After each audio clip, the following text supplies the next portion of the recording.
ଯଦି ଆପଣ ଗୋଟେ ରସ ଷ୍ଟିଲ୍ କିମ୍ବା ମାଟି ପାତ୍ରରେ ଦେଇଦେବେ କିଛି ଦେଶୀ ପରିବା ସାଙ୍ଗରେ ଏଠି ଗୋଟେ ସୋରିଷ ମସଲାର ପେଷ୍ଟ ମୁଁ ୟୁଜ କରିଛି ଯାହାର ଇନଗ୍ରେଡିଏଣ୍ଟ ଆଉ କ୍ୱାଣ୍ଟିଟି ଡିଟେଲ୍ସ ମୁଁ ସ୍କ୍ରିନ ଉପରେ ମେନସନ କରିଦେବି। ତା ସାଙ୍ଗରେ ଦେଇଦବା ଗୋଟେ ମୁଠା ନଡିଆର କୋରା, ଗୋଟେ ଚାମଚ ଗୁଡ, ହାଲକା ମିଠା ରହିଲେ ରେସିପି ଭଲ ଲାଗିବ।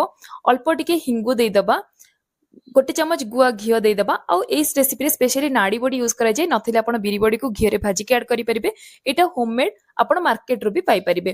ସାଙ୍ଗରେ ଟେଷ୍ଟ ଅନୁସାରେ ଲୁଣ ଦେଇକି ସବୁ ଜିନିଷକୁ ବଢିଆ ସେ ଝାଙ୍କି ଝାଙ୍କିକି ମିକ୍ସ କରିଦେବା। ଆପଣ ମାନେ ଚାହିଁଲେ ଡଙ୍କି କିମ୍ବା କଚୁଲିରେ ବି ଆକୁ ମିକ୍ସ କରିପାରିବେ। ମିକ୍ସିଂ ଜାରରେ ପାଣି ଦେଇକି ସବୁ ପାଣିକୁ ଆଡ କରିଦେବା ଆମର ହାଣ୍ଡିରେ। ପାଣି ସେତିକି ଦେବେ ଯେତିକିରେ ଆମ ପରିବା ବଢିଆ ସେ ବୁଡିକି ରହିବ। ଆଉ ଏବେ ଗ୍ୟାସର ଫ୍ଲେମ ଉପରେ ନେଇକି ବସେଇଦବା। କଭର କରିବା ପୂର୍ବରୁ ଏଠି ଆମେ ସିଝା ବୁଟ ଆଡ କରିଦେବା। ଆପଣ ଯଦି କଞ୍ଚା ବୁଟ ଆଡ କରିବାକୁ ଚାହୁଁଛନ୍ତି ତାହେଲେ ଫାଷ୍ଟରୁ ଆଡ କରିଦେବେ ପାଣି ସାଙ୍ଗରେ ବା ପରିବା ପତ୍ର ସାଙ୍ଗରେ।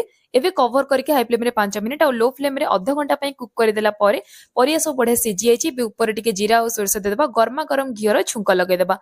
ଅଥେଣ୍ଟିକାଲି ଏଇଟା ଏମିତି ହିଁ ଛୁଙ୍କ ଦିଆଯାଏ। ଆପଣ ଚାହିଁଲେ ଘିଅରେ ଜିରା ସୋରିଷ ଫୁଟେଇକି ବି ଦେଇପାରିବେ।